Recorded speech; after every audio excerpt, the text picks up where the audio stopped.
अगर आपको हमारी वीडियो पसंद आए तो उसे लाइक, शेयर और सब्सक्राइब जरूर करें।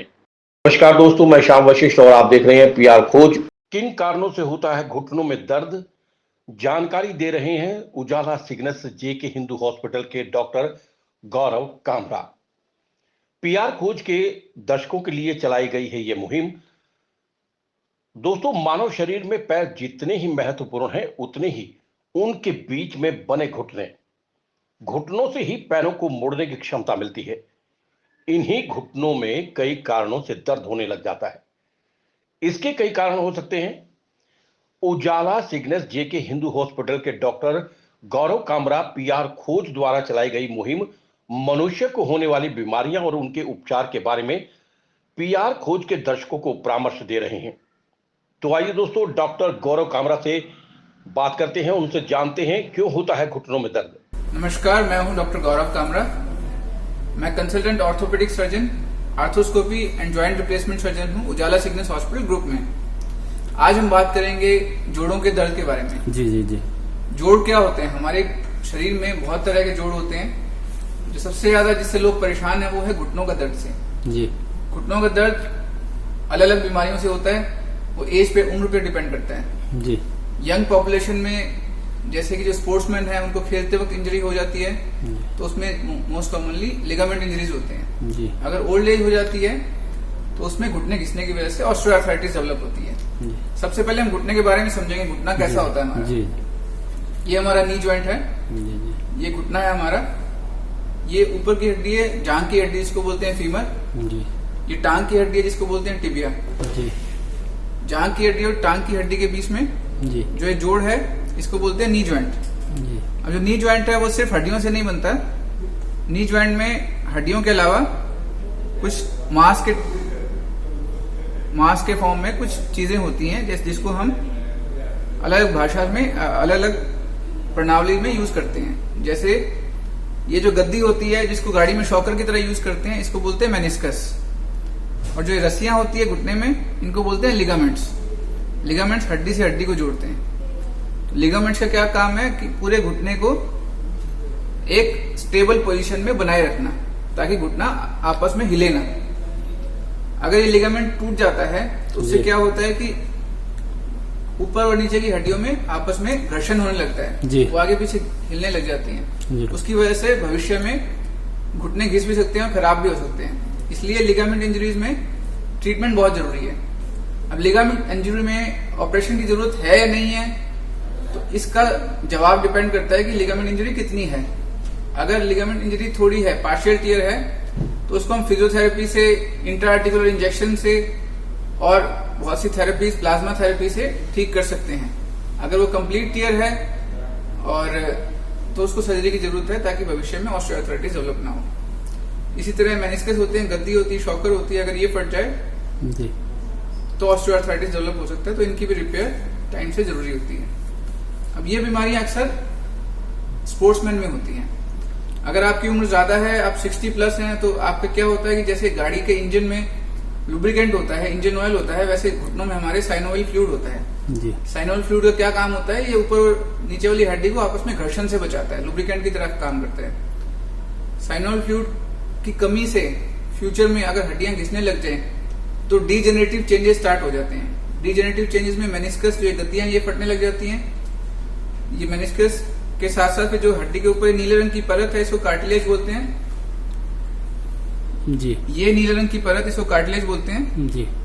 ये हमारी हड्डी को बचा के रखता है। अगर ये भी घिस जाए तो हड्डी से हड्डी रगड़ खाने लग जाती है, बोन ऑन बोन डिजीज बोलते हैं उसको, तो घुटना घिस जाता है। और अगर हड्डी एक तरफ से ज्यादा घिस जाए तो भविष्य में पैर टेढ़े भी हो सकते हैं। आपने बहुत से लोग देखे होंगे जिनकी चाल थोड़ी अलग हो जाती है, वो थोड़ा पैर टेढ़ा करके चलते हैं। वो इसलिए होता है कि उनका घुटना एक साइड से ज्यादा घिस चुका होता है, एक साइड से कम घिसा होता है। अब बात करते हैं इसके कारण के बारे में।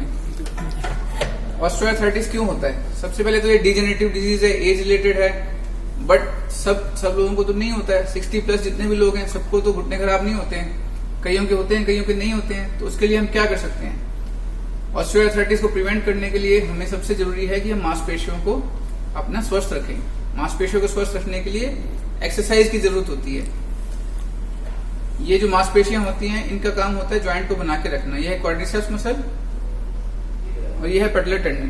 तो घुटने के आसपास जो बाकी मसल्स होती हैं वो घुटने के ज्वाइंट को स्ट्रांग रखती हैं। अगर हम मांसपेशियों को मजबूत रखेंगे तो घुटने के खराब होने के चांसेस कम होंगे। तो इसलिए एक्सरसाइज बहुत जरूरी चीज है। प्राइमरी प्रिवेंशन ऑस्टियोआर्थराइटिस का यही है। उसके बाद ऑस्टियोआर्थराइटिस की स्टेज होती है, स्टेज 1 से लेके 4 तक। अगर आपकी स्टेज 1 है तो आप एक्सरसाइज, फिजियोथेरेपी और मेडिसिन से कंट्रोल कर सकते हैं। स्टेज 2 और 3 तक भी हम घुटनों में कुछ इंजेक्शंस होते हैं वो लगा के बीमारी को बचा सकते हैं। अब 2 तरह की सर्जरी होती है। सपोज इन चीजों से भी आपकी जो घुटने हैं वो ठीक नहीं हुए तो उनको हम 2 तरह से ठीक कर सकते हैं। या तो हम नी प्रिजर्वेशन सर्जरी करें या नी रिप्लेसमेंट सर्जरी करें। नी प्रिजर्वेशन सर्जरीज में क्या होता है, हम घुटने को बदल नहीं रहे हैं, उसको बचाया जाता है। जो नेचुरल प्राकृतिक घुटना है उसको वैसे का वैसे बचाया जाता है। उसमें कई तरह की सर्जरीज होती हैं। दूरबीन द्वारा आर्थ्रोस्कोपिक डिब्राइडमेंट होता है ज्वाइंट का, और उसके अलावा प्रॉक्सिमल हाई टिबियल ऑस्टियोटोमीज होती हैं टिबिया की। उसमें क्या है कि जिस तरफ से घुटना ज्यादा घिस गया, सपोज ये जगह कम हो गई है, घुटनों के बीच में ये जगह खत्म हो गई है, हड्डी से हड्डी रगड़ खा रही है, तो अगर हम किसी तरीके से इस जगह को बढ़ा दें तो घुटने आपस में घिसेंगे नहीं, हड्डी से हड्डी रगड़ नहीं खाएंगी। उसके लिए एक ऑपरेशन होता है छोटा, इसमें हड्डी को नीचे से काटा जाता है और इस जगह को खोल दिया जाता है। इस प्रोसेस का क्या फायदा है कि आपके घुटने का नेचुरल ज्वाइंट बच गया, ये चेंज नहीं हुआ है। जी डॉक्टर साहब। इसके बाद भी अगर सपोज प्रॉब्लम ठीक नहीं होती है तो लास्ट सोल्यूशन होता है नी की जो सरफेस होती है इसको चेंज किया जाता है। हम नी रिसर्फेसिंग करते हैं। इसमें जो कार्टिलेज घिस गया उसको हटा के और कैपिंग की जाती है, ऊपर और नीचे आर्टिफिशियल ज्वाइंट लगता है। अब लोगों का सवाल है कि नी रिप्लेसमेंट के बाद क्या। नी रिप्लेसमेंट सबसे ज्यादा रिवार्डिंग सर्जरी है। इसमें आप ऑपरेशन के बाद 12 घंटे के अंदर अंदर अपने पैरों पे चल सकते हैं, अगर प्रॉपर टेक्नोलॉजी के साथ, प्रॉपर टेक्निक के साथ सर्जरी को किया जाए। हमारे यहाँ पे जितने भी नी रिप्लेसमेंट सर्जरीज हुई हैं वो 24 घंटे से पहले अपने पैरों पे खड़े हो गए ऑपरेशन के बाद बिना किसी सहारे के। तो ये चीज बहुत इंपॉर्टेंट है, पेशेंट के लिए मोटिवेटिंग फैक्टर हो जाता है। उससे जो पेशेंट बेड रिडन रहते हैं वो कॉम्प्लिकेशन होने के चांसेस कम हो जाते हैं। और सर्जरी के बाद पेशेंट्स का यही कहना है कि हमने सोचने में इतना टाइम क्यों लगा दिया, आपने अपनी जिंदगी के 10 से 15 वर्ष सोचने में व्यर्थ कर दिए। काश ये हमने सर्जरी पहले कराई होती तो हमारे जिंदगी के 15 साल बिना दर्द के निकलते। घुटने खराब होने का एक और कारण है वजन ज्यादा होना। अगर आपका वजन ज्यादा होगा तो घुटनों पे स्ट्रेस ज्यादा पड़ेगा, घुटनों पे लोड ज्यादा पड़ेगा तो उनका आपस में घर्षण की संभावना बढ़ेगी। इसलिए ओबेसिटी से बचने के लिए भी एक्सरसाइज एक बहुत अच्छा उपाय है। अपनी डाइट को आप संतुलित आहार रखें, आप फास्ट फूड्स अवॉइड करें, ऑयल और ऑयली प्रोडक्ट्स को अवॉइड करें और हेल्दी डाइट लें, संतुलित आहार दें, रेगुलर एक्सरसाइज करें तो आप इन बीमारियों से बच सकते हैं।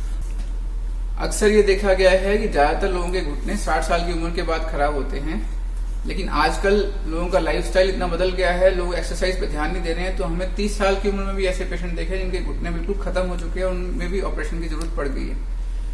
तो जब आपको लगे कि मेरे घुटनों में दर्द है और मैं ज्यादा दूर बिना दर्द के नहीं चल सकता, तो आप तुरंत अपने डॉक्टर से मिलें।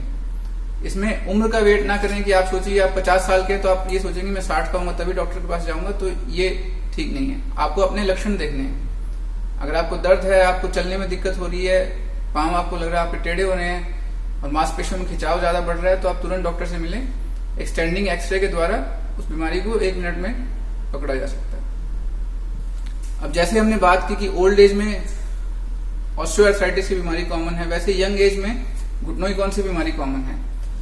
जैसे मैंने आपको बताया लिगामेंट इंजरीज यंग एज में कॉमन है। स्पोर्ट्स पर्सन, खासकर जो फुटबॉल प्लेयर हैं, रग्बी प्लेयर हैं या एथलेटिक्स हैं, उनमें लिगामेंट इंजरी के चांस बहुत ज्यादा होते हैं। अदरवाइज रोड साइड एक्सीडेंट में भी ये इंजरी हो सकती है।